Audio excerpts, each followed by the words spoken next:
unless they smash a truck or something in through the gate. But I don't think anybody's that desperate yet.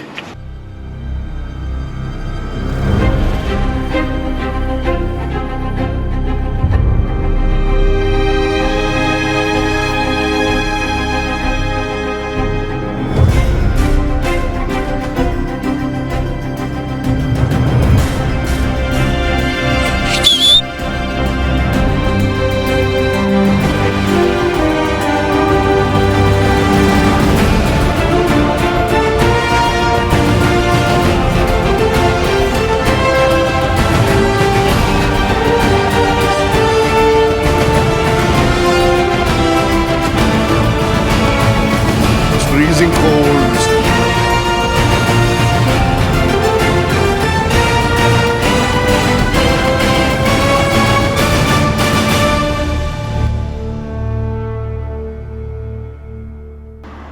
Hello everyone and welcome back to Two Wheel Quest. Ride the world with me.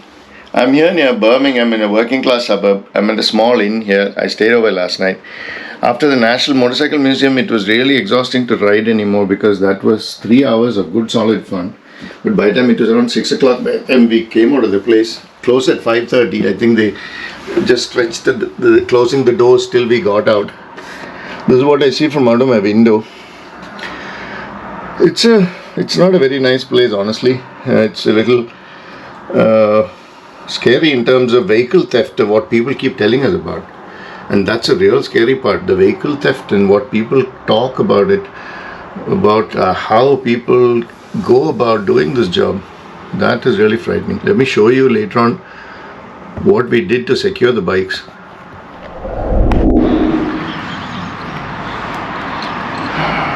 This is the area where we stayed in. So people warned us that there are a lot of people who follow motorcycles, then go after them the moment they park the bike somewhere. When they want to go into a building, they pick it up and take it away. I don't know how it's done, but I didn't want to find out.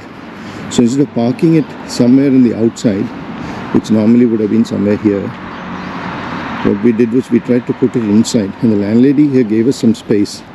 She put it where she puts all her garbage bins and stuff. And it's secured and padlocked and chained.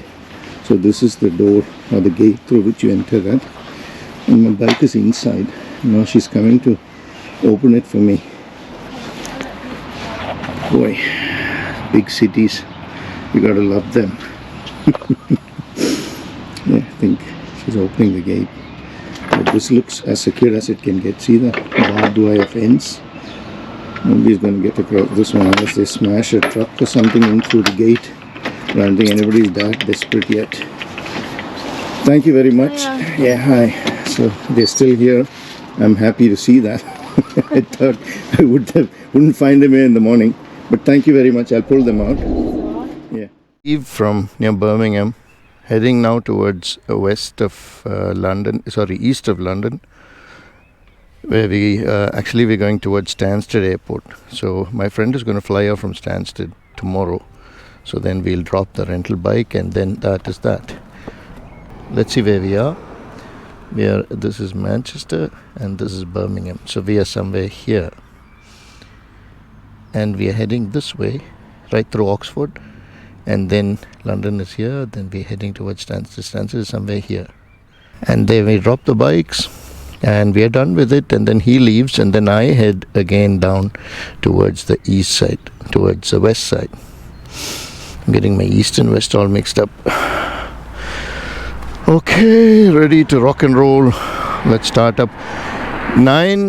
Close to 9 in the morning, 8:48. There's a squirrel here. It's 6 degrees, not yet no rains, but very cloudy day. Don't like the look of it, but there's not much of a choice. Yesterday we went up to pick up some groceries from close by here. There's a store there, and the person was a Sikh gentleman, and we got talking to him, and then he was telling me that he was originally from Afghanistan, and their family got driven out from Afghanistan. He says he lost everything and came and rebuilt his life here. And quite successfully from what he tells me, because he's got 3 of these supermarkets, so he's doing pretty well. 2 of them in London, 1 here. So good for him. Typical working class neighborhood, lots of small houses. We're going to take the M motorway now because we don't want to do the slow roads, because today we have a goal to get to the airport and return the motorcycle that has been rented.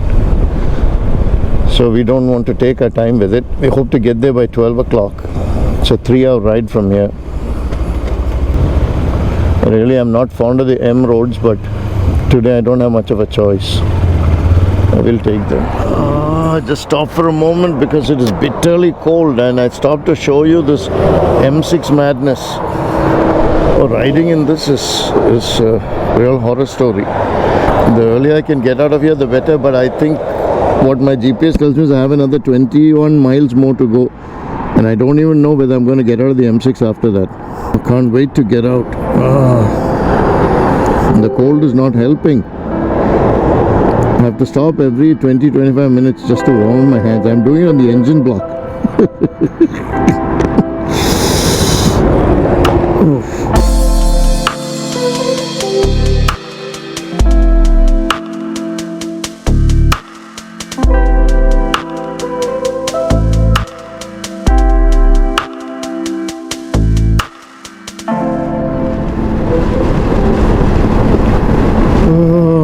This is a slightly open part of the M, less traffic.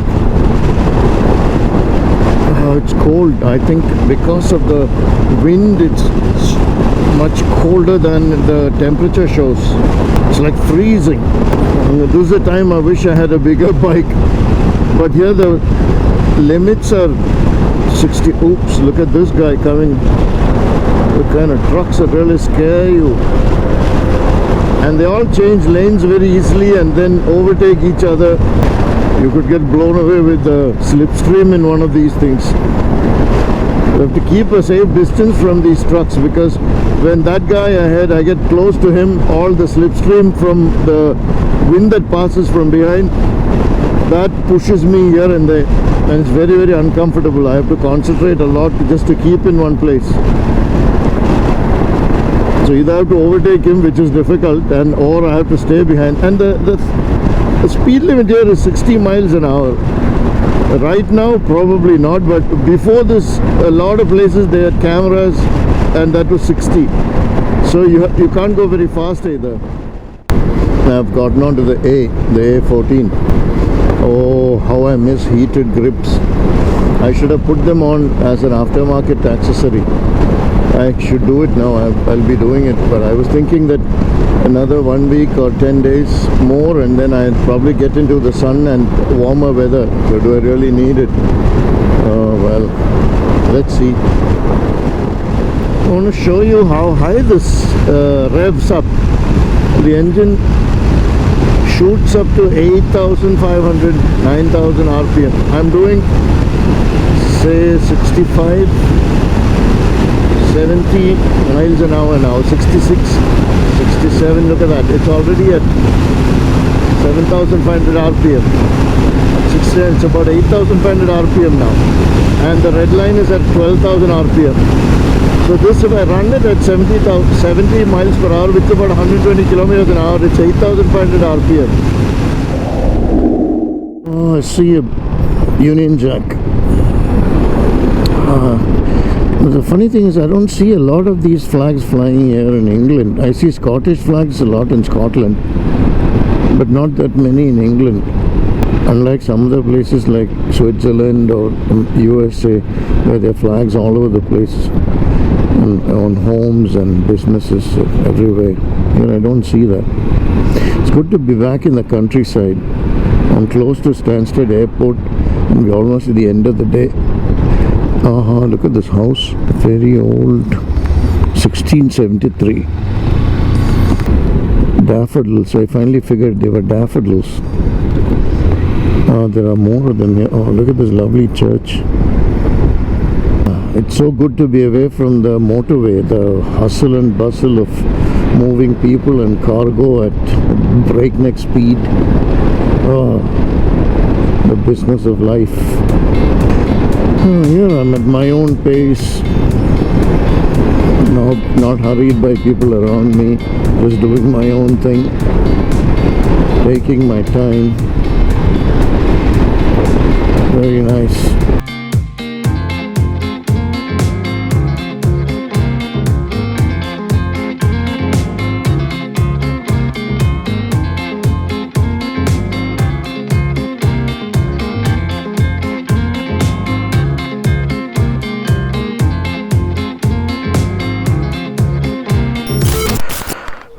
Finally reached my B&B, my rest stop for the night.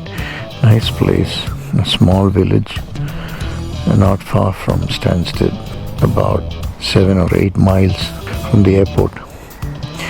Now after unloading everything, I have to go and return the motorcycle for Ajish, and then we are finished.